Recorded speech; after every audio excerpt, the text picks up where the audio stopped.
Hi, we are Team 7. This is the video for the final report of our project. We are going to predict and analyze different features of heart disease and find the relationship between different features by machine learning method. For data collection, the dataset we are using comes from UCI. The dataset contains 4 areas, which are Hungary, Virginia, Switzerland, and Cleveland. We use k-nearest neighbor technology to clean the dataset. In addition to Cleveland dataset, there is no single complete clean data point. This is the image we create for the missing data. We recover the missing data in other 3 datasets. We standardize the data before using any distance-based measures in different methods. After cleaning, the data remaining is 850, which is large enough to do experiment using supervised and unsupervised learning method.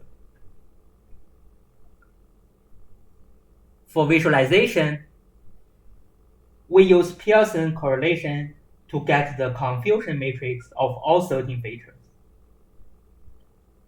There is the plot between different features and labels. We use different plot here to show the relationship between different features. For feature selection, we use principal component analysis to select features, and use different methods about supervised and unsupervised learning to test data. From those accuracy plots we create, we could say that different method has different accuracy to our specific dataset. Supervised learning is better than unsupervised learning for this dataset. For our method, we use both supervised and unsupervised learning method. For unsupervised learning, we use k-means. First, we apply elbow method to find the optimal number of clusters. The plot here is showing the relationship between number of clusters and square distance for each data point. From the plot, we could say that the optimal number of clusters is 4 for this dataset. Since we want to visualize the data in 2D, we apply principal component analysis to reduce the feature. Then we group them to the 4 clusters. But we use all 13 features to test the data and calculate the accuracy. We use silhouette coefficient to calculate the accuracy of k-means. The accuracy for the 4 clusters of our dataset is around 44%. For supervised learning, we use several methods here. First, we use random forest. We try both single decision tree and random forest. We change parameter to find the best accuracy. Here is the plot of how the max depths affect the accuracy for our dataset. We could say the random forest has better accuracy than the single decision tree. The best accuracy we get is 88% when max depth is 12.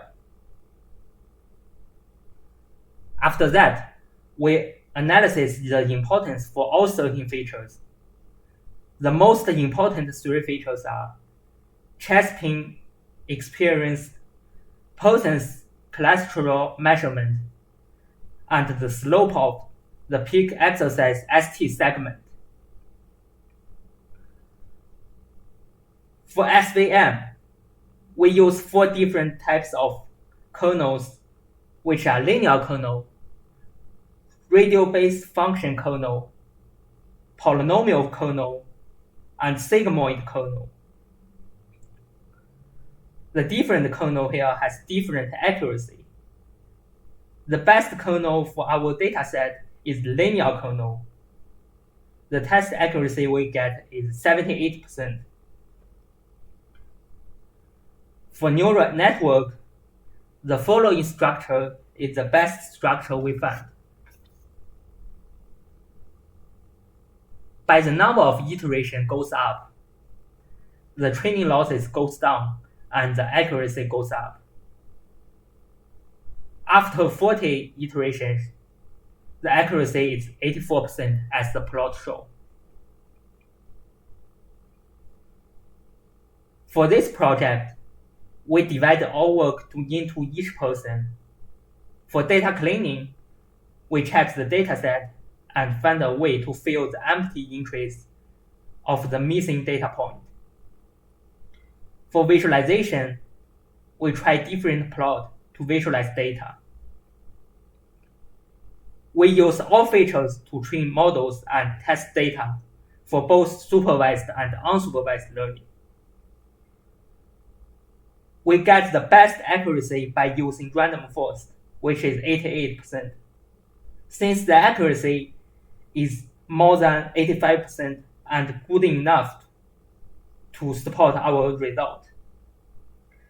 Collecting more features and use other technologies may help us to get better results in future research.